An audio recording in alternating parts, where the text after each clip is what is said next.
Today's guest is Ayla, a psychotherapist and family coach dedicated to helping individuals, couples, and families create healthy boundaries that reduce burnout and overfunctioning.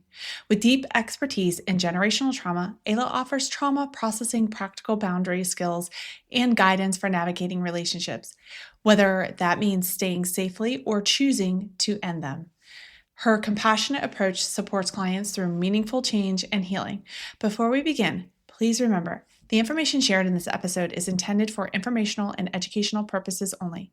It is not a substitute for professional advice, diagnosis, or treatment. If you are seeking mental health support, please consult a qualified professional. Welcome to Miles from Review, the podcast powered by Catfit Strength, where busy women like you find practical solutions to fuel your fitness journey with authenticity and resilience. I'm Kat, your host, a mom of 2 active boys, a business owner, and an ultramarathon runner, and a strength trainer in her 40s. With nearly 2 decades of experience, I'm here to help you cut through the noise of fads, hacks, and quick fixes. This is a space where we celebrate womanhood and motherhood, all while building strength and resilience and reconnecting with you from a place of self-compassion and worthiness. Whether you're lacing up your running shoes to go out for a run, driving your kids to practice, or squeezing in a moment for yourself, I'm right here in the trenches with you. Let's dive in. Welcome back to Miles from Review. I am Kat, your host, and today I am here with Ayla. How are you? Hi, Kat. I'm good. So happy to be here with you.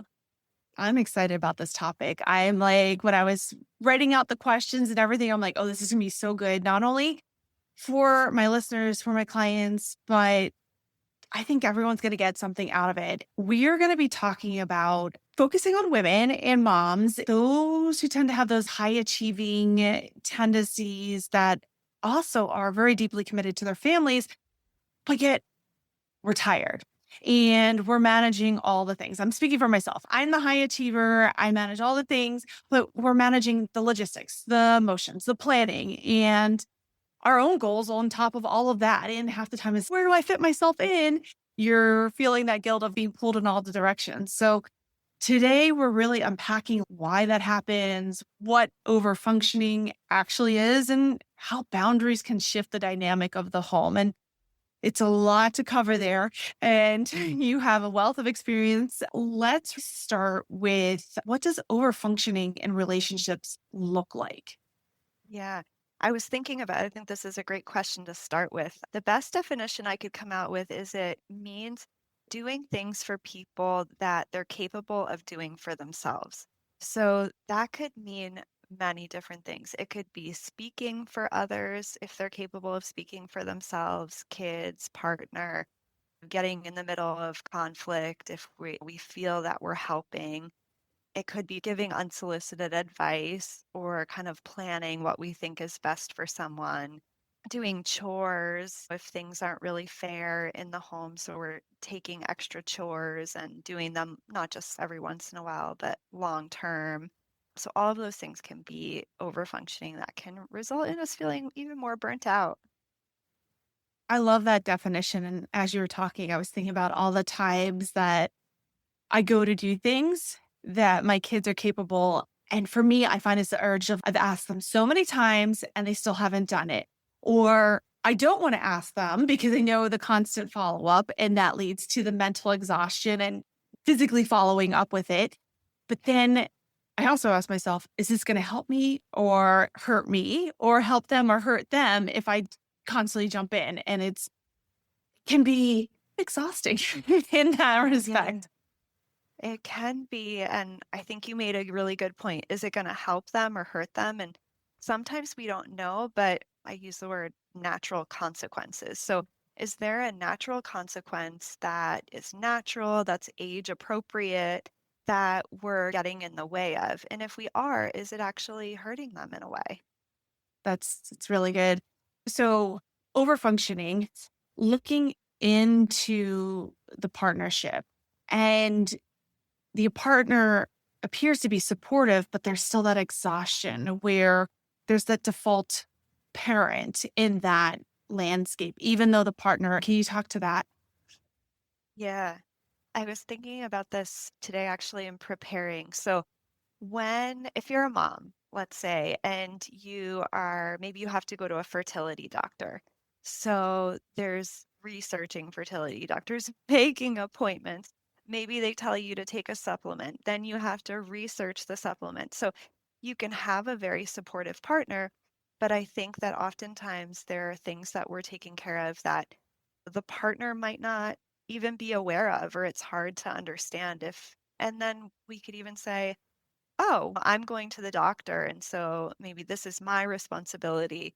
And if it's maybe it's breastfeeding, and so you might say, I'm off of work right now, so I'm going to do all the night feedings. But then it starts to spiral into I'm doing all the research on sleep training, and now I'm washing all the bottles, and now I'm dealing with all of these different stresses. And so I think there's a lot of different reasons why we see that we're super mom because we're able to carry a baby and do all these things and have all these skills. Some of them come naturally and some of them are learned, but I think we can naturally just take on a lot of responsibilities and it can spiral very quickly into doing things when maybe our partner isn't even aware, culturally Why? too. Yeah. Is that why the division of labor can feel a little bit emotionally charged? Is that Oh, spiral effect or Yes, yes, I think so. Yeah. So if you start to talk to your partner, they're going through different changes and shifts as well. And so, in a lot of ways, we might not be able to understand from their perspective. So, culturally, traditionally, the man might be like, I'm still working. I really need to keep this job. Nothing can go wrong. I need to be able to get my sleep. And then it can change into my partner is not understanding my perspective. They're getting really frustrated. Everyone's exhausted, but they're not understanding me. And then maybe one of the partners starts to say, I think we really need to go to therapy. So then you're researching therapy and you're researching therapeutic techniques. And I think that there's just so much work going on, especially with trying to manage a household. Those things can be pressures. We can even have pressures from our culture or our family that says the parents should do things in a certain way or there should be a certain division of labor. All of these things can just create stress that makes it more and more difficult to know who should be doing what and how to keep things fair. yeah. And it makes sense because I hear sometimes people throw around blue jobs, pink jobs in the household, but sometimes I feel like that can build up resentment towards tasks and about feeling seen or unseen or unsupported. You mentioned all the research for a fertility doctor or researching about then if there is that strife and feeling that friction because one is carrying more of a load, then researching couples counselors. It's like that extra work. And is it a little bit more of being unseen or unsupported in that. In those situations, I know for me, again, being a high achiever, you're going to take on more. And so, how do you kind of shift out of that so that you're not feeling like you're constantly burnt out or the only one that cares? Let's take a little bit of that couples counseling, going in feeling like I'm the one doing all the work here. And maybe from the other partner's point of view, they're like, no, I help out, I do these things, but the unseen load isn't there. Does that make sense? A kind of big general question there. Yeah. Yeah, I think what probably goes out the window, especially for new moms, is being able to. I think first we're shell shocked. We're like, what just happened? I have no clue. I just need to survive. I'm on 2 hours of sleep. And so everyone's probably at their wits' end, and we've never seen each other like this either. This is probably our worst moments. And then throwing into that what expectations that we had that were not met by our partner, that were not met by life in general. Of I thought parenthood would be like this and it's not. I thought even living together would be like this and it's not. And so then we forget to, or we don't have the energy to talk about compromise. If both of us feel exhausted and both of us feel resentful, it would be great if there could be a conversation of, hey, I know that you've been doing XYZ, and I know that you've seemed a little irritated. what can we do? Let's think about how we'll both feel making it so that neither one of us is resentful. What does that look like? Is it totally not possible? Okay, if it's not possible, do we need to bring in more support? I think what oftentimes happens in couples is we can get into this, and I specialize in Bowen family systems theory. So I look at how anxiety moves through systems. So we tend to, in stressful situations, overfunction and underfunction. So one person tends to do a lot, and then the other tends to back off, or maybe the person that's doing a lot is starting to get irritated. So the other person is, I'm just going to maintain my sanity and just kind of let them spiral because I think that's the best thing I can do in this situation. But that's probably the worst thing they could do. Yeah. We don't want them to turn into an overfunctioner as well, but we want them both to come together and say, how can we manage this anxiety better? Which usually is about having a conversation to think about how we can get this to a place where we're not feeling resentful. I'll share an anecdote about when my child was a baby. Have you heard of the Fair Play card game and book? No, Okay. no, I haven't. So there's a book, I forget the title exactly. I can give it to you, but she has an associated card game where it divvies up like all the tasks in the house, and then there's cards that you can write something on for your particular household. So my partner and I, we played the game. It was not a game at that point. We were both very irritated. Yeah. And he was honest and he said, I can't take half the cards. I don't even know if I can take 25% of the cards. And I said to myself, you can't handle it, so I'll just take all the cards. And I think we were both so depleted. And I was like, who knows? Maybe this will work.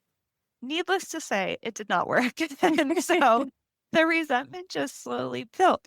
And I think, like you said before, if you're somebody who tends to want to be superwoman and you're used to doing everything, doing it all, high achieving, and then suddenly it's not possible because the energy is finite, you learn these lessons.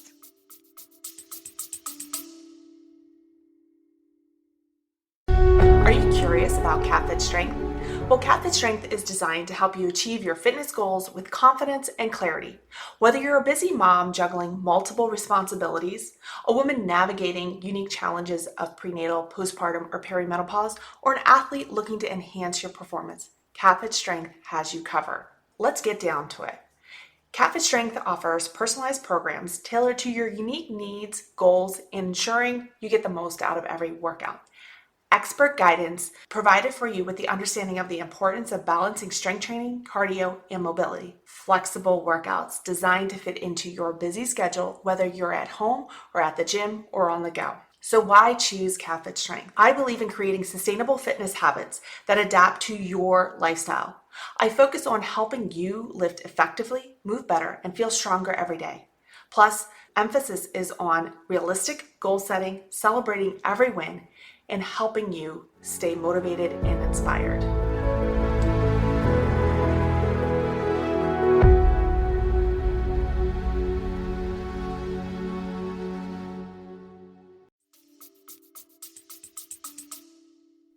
That resonates with me because I feel like I'm superwoman. Even now, I have to be like, whoa, back off. But the one thing I want to highlight what you said was in a partnership, especially in those early years with your first child, you've never seen your partner in that light as far as being so sleep deprived, jumping into a new role. And then the same thing for yourself. It's completely uncharted territory for you both. And in speaking, because we do have international listeners, but speaking about United States, there already isn't good support systems for new parents or new parents again. And so typically, the dad is the one who's going right back to work, where the mom is home, whether that be 6 to 8 weeks or hopefully longer, but it's not always the case. Sometimes it's shorter.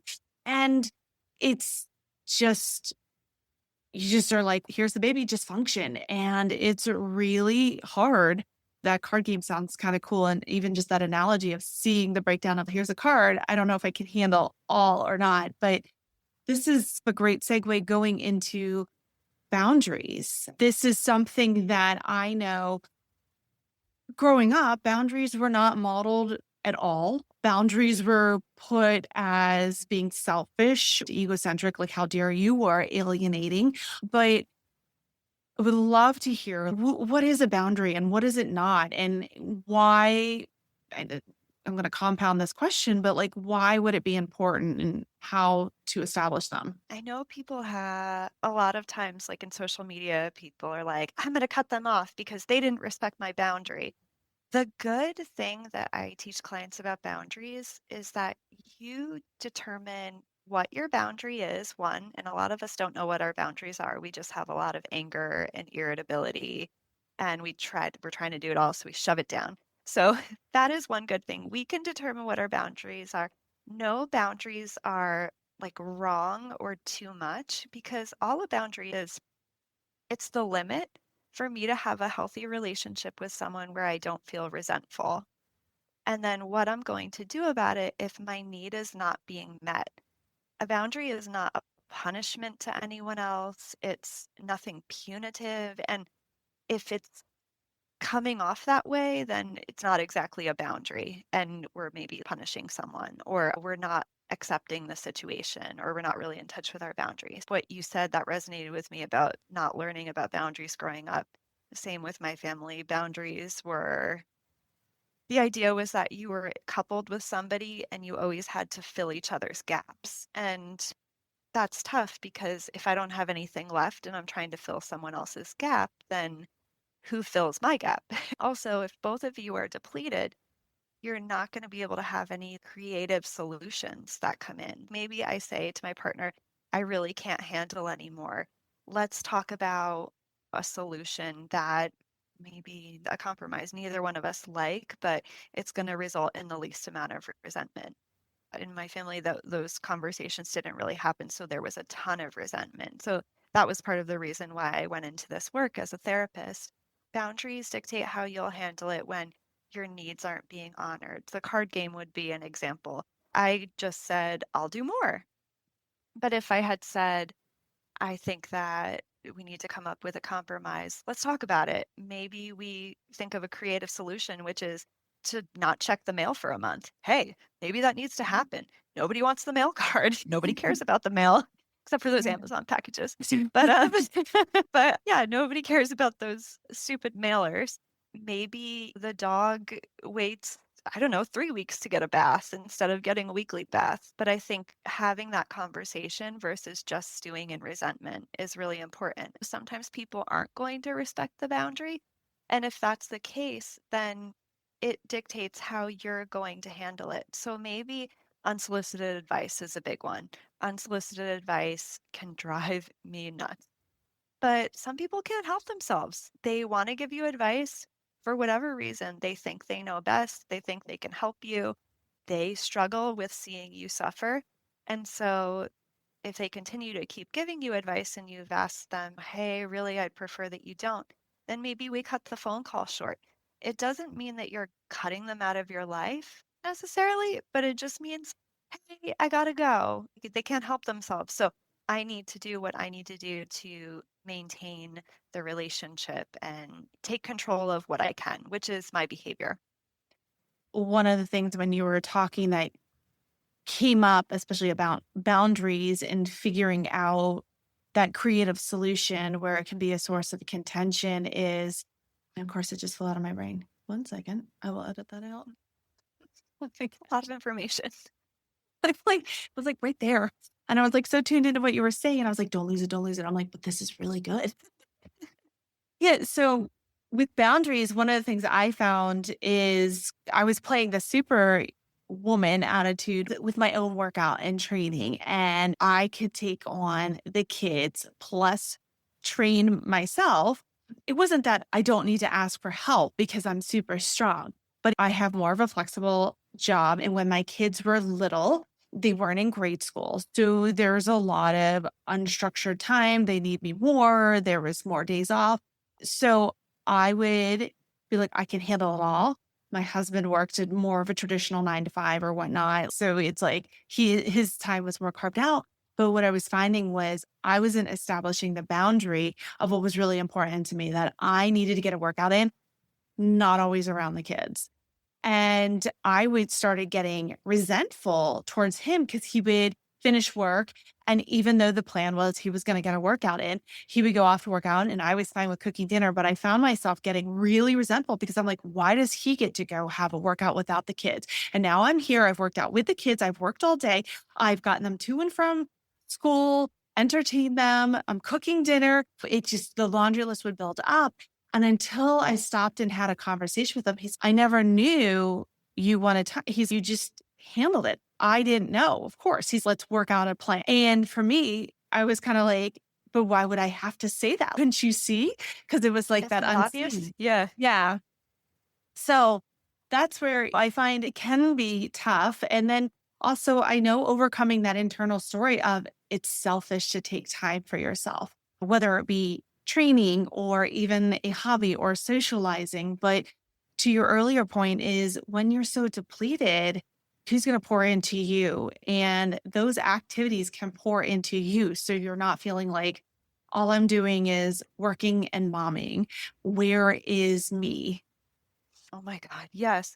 And depression, postpartum depression and anxiety and mom rage, all the things, there's a reason, right? It's not just chemical, but there's often a reason that we're not getting what we need. And whatever reason it is, if we have these stories from childhood that we just need to wait until it's our turn, or good girls don't ask for too much, or strong women do it all and are the rock of the family. I think that these stories often play and we don't even realize that they're playing.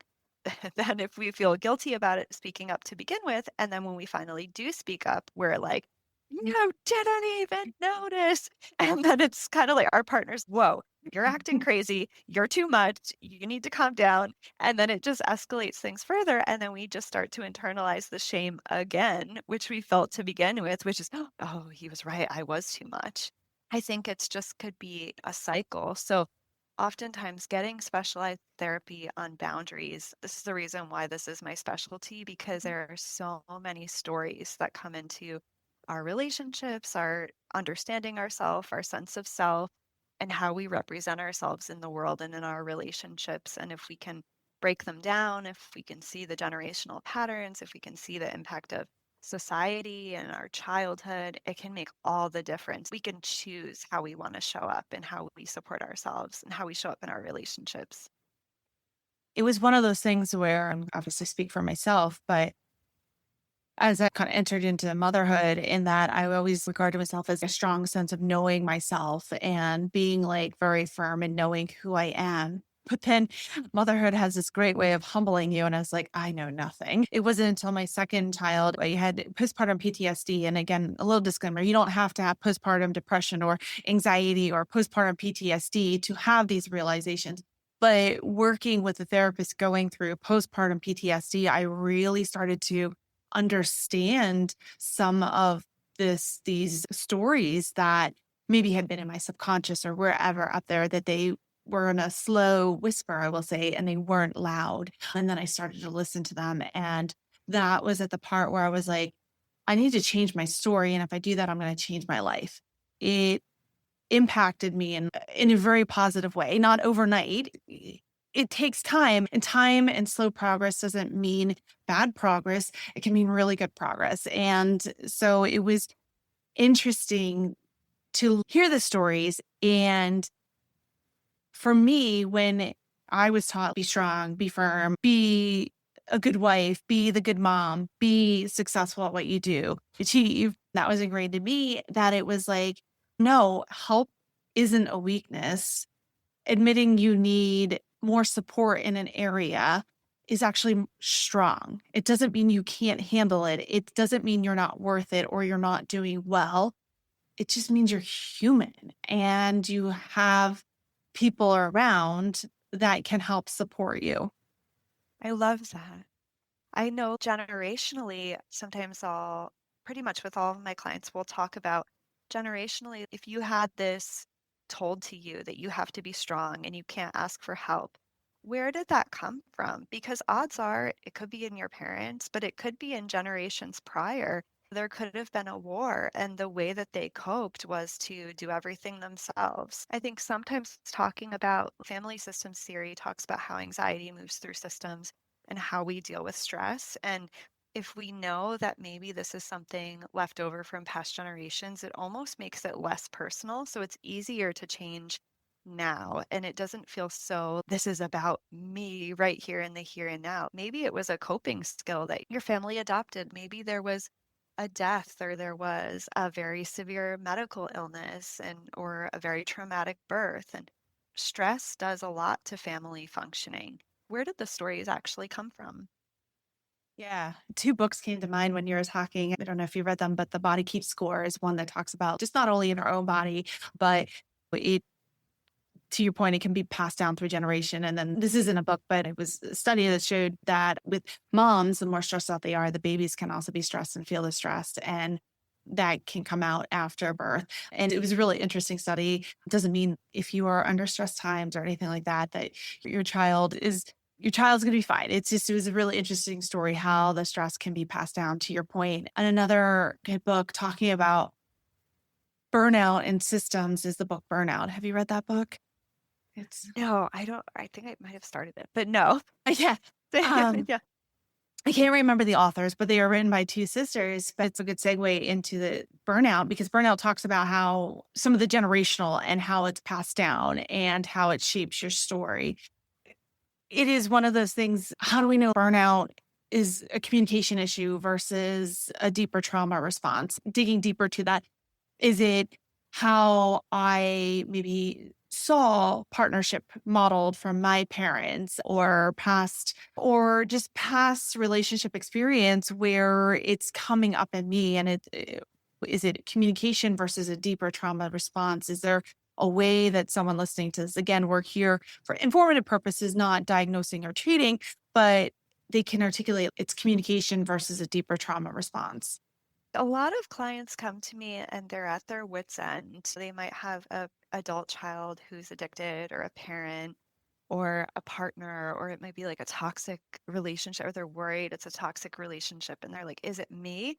Is it that I'm not communicating it properly? Is it that this is my trauma showing up? Or is it that this is just a bad match? Or is it my partner? And I think that asking those questions and seeing a specialized therapist can help because there's so much, there's only so much that the therapist can do in the room, which is to coach you on how to set boundaries and see what happens and coach you, help you learn to regulate your nervous system so that you're not adding more stress into the system and see what happens.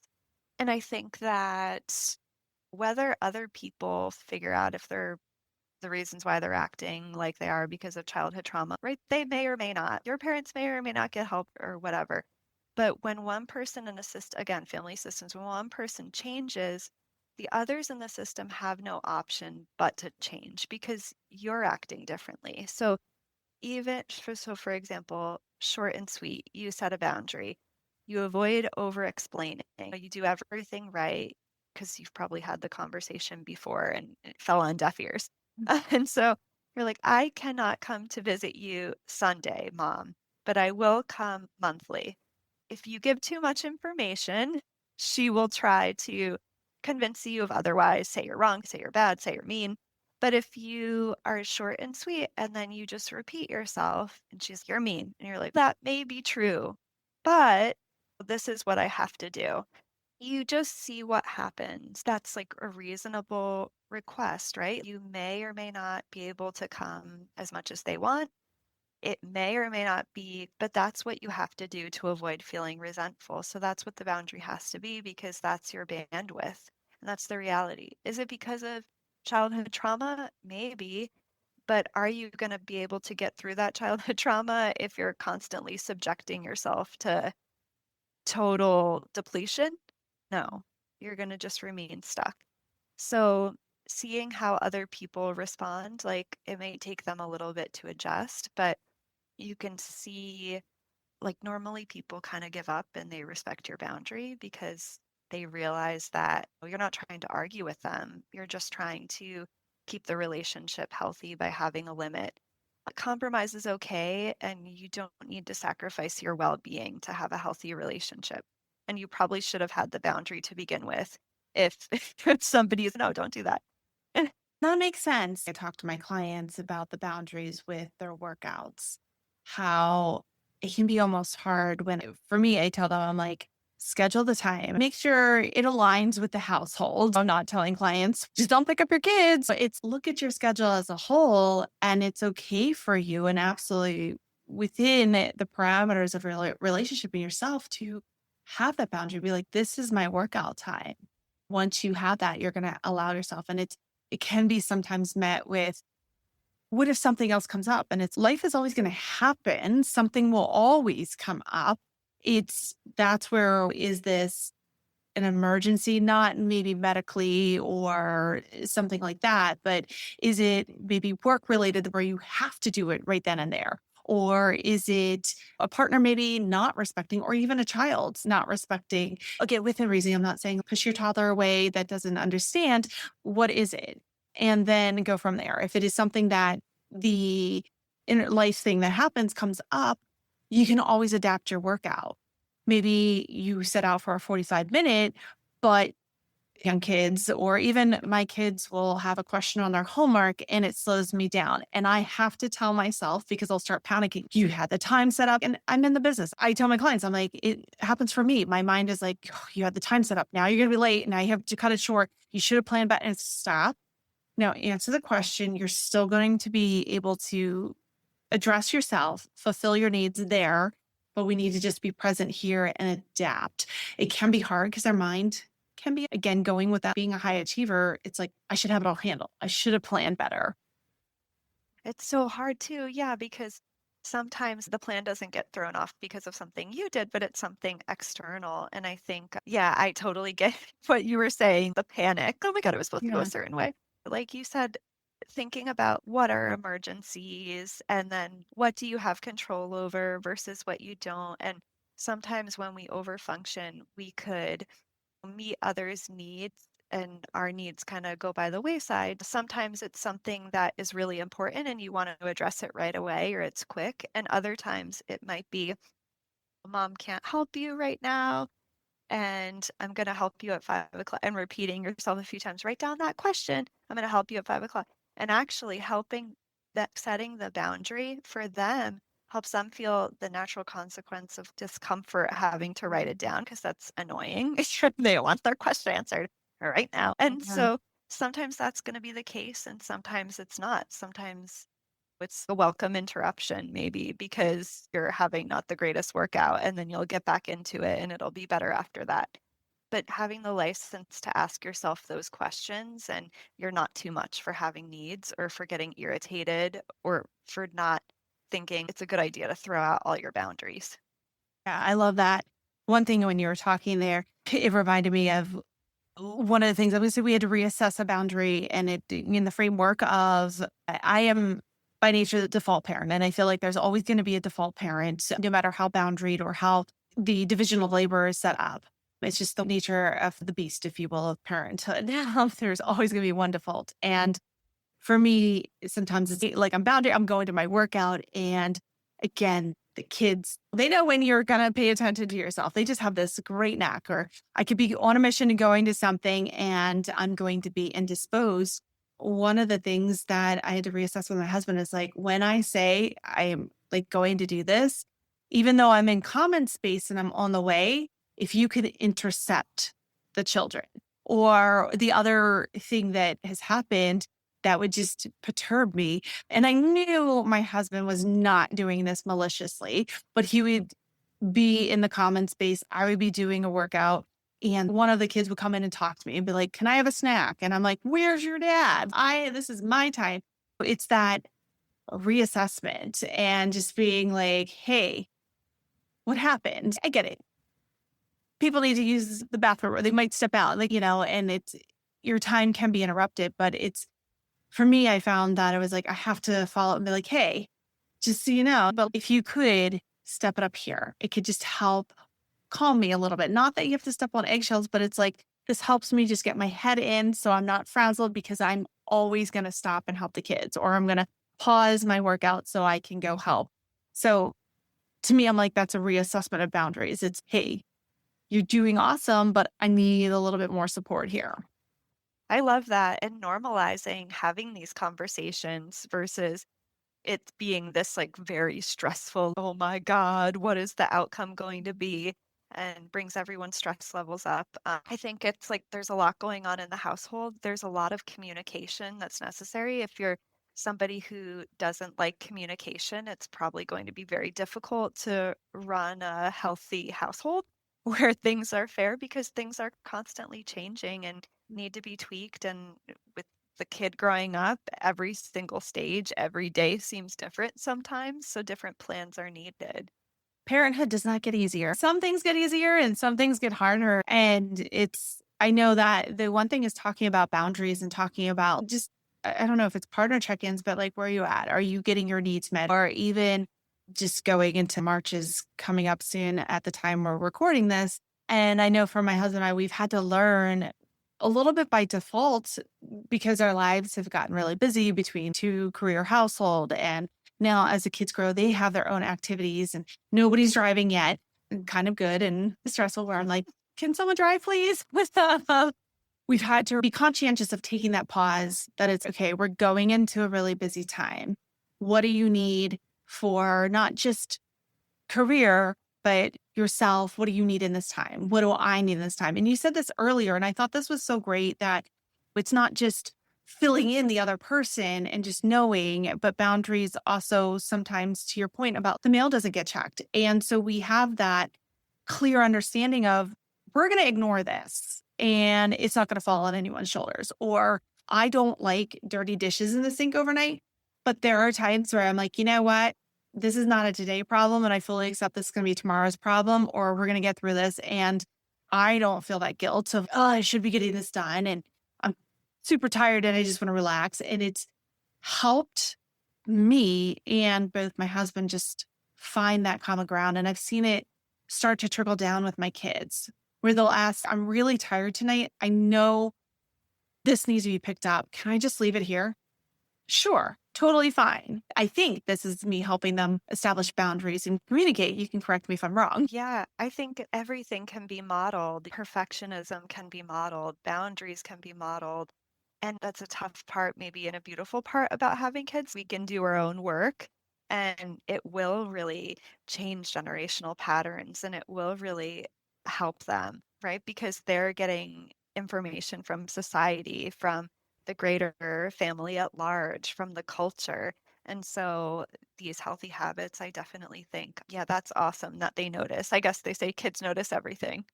They really do. It's great and also ooh, yeah. And but yeah, one of the things and just that we didn't really cover, we talked a lot about boundaries and healthy boundaries and reassessing boundaries but the other side is what are signs that maybe boundaries will or will not be respected? I think pushback is normal, right? Nobody likes change. It's nerve. So if we set a boundary we haven't set before and we actually hold it, it's pushback is normal. I think using healthy distance can be helpful. Like I said, getting off the phone. And I know some people might be like, but I've told them a million times and they're ignoring me. Sometimes you can have a different outcome if you remove access a little bit. I know maybe I've told them, maybe I haven't. I've taken break from a relationship sometimes throughout my life. And I said, for whatever reason, maybe I knew I was being irrationally angry at them, or I was just like, I just need to take some time for me. I don't even know what my boundaries are anymore because I feel like they've been ignored for so long, or I can't trust my judgment anymore, or I'm feeling always anxious and nervous around this person. So I need to take some space. So it's not a punishment. You don't even necessarily have to tell them if you think it's going to cause a fight. They might be wondering where you're going. They might ask you. I wouldn't lie to them, but you were resetting. You needed some time for your mental health, whatever you want to say. You can try techniques like there's this book by, I think his name is Dr. Emmanuel Smith. It's from the 80s. It's called When I Feel Guilty When I Say No. And I love that book. It's about assertiveness. And he says to use the broken record technique, what we talked about earlier, just restating it, not like a robot, just be that as it may. I can only do XYZ. Or you might be right. I might be being a jerk. Because who knows? To some people, you're being a jerk. But I still need to do XYZ. And consistency can be helpful, not over explaining the reasons, because then it's like we get stuck in somebody arguing with us about the boundary, and just see what happens. Consistency and see what happens. And maybe that person will say, I don't like you anymore. You've changed. And ultimately, not all relationships will stay. Many relationships will change. Many relationships will have seasons where we go in and out of being close. But if our relationship is built on inauthenticity, they could drain us and they could exhaust us. I've just seen it a lot in my career and different jobs, just how draining it can be to ignore our needs. I think we will give the most to people when we have boundaries. I love that. One thing I know we haven't talked on, and I think it's very important, is what I've heard from clients. And then this is more of a partnership.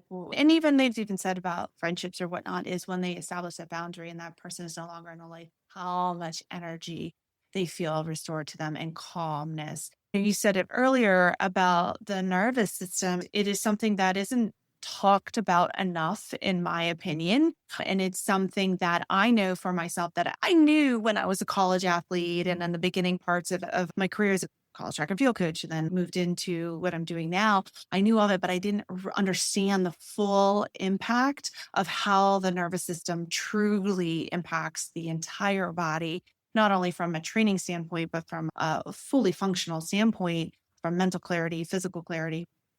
But I find for myself with building muscle and seeing a body composition change when that nervous system is calmer, when it can go from the sympathetic to parasympathetic, when the person is able to feel that rest, that fulfillment. And it's not that we're supposed to be that complete rest, enlightenment, and playing time situation, but has the ability, they have the control, they can be more of them. That I find it's remarkable to see. And I'm sure that with your patients, when they establish that boundary, when they either need to put that relationship on hold, that their it's not their personality change, but their authenticity is returned to them, that power, like you said, it's just, it's incredible. I think it's in the media. People say, should you cut them off? Shouldn't you? And it becomes so emotionally charged. It just feels like more anxiety to me. And I feel like the better question is, what happens when you set some boundaries? What happens when you regulate your nervous system? What happens when you take a little bit of distance? I know before we talked about what people can do that are listening to this episode, what they can take away from Mhm. this. What if you just step back, take a week to yourself to relax if you're stressed out with a relationship, or if it's work, take a vacation. And things always seem easier to figure out when we take some time. And if it's a really deeply entrenched, stressful family relationship, maybe take a break from that family relationship and see how you feel in a week, in a month, or that family member that it's just been contentious for so long. And it's not like you're testing cutting them off necessarily, but it's testing to see how to get your nervous system regulated again so you can determine what you want to say next. Because we've been arguing for years and years. You're probably not going to be able to figure it out when you're on high alert. And whatever you decide, you're going to be wondering, could I have done more? Was that the right decision?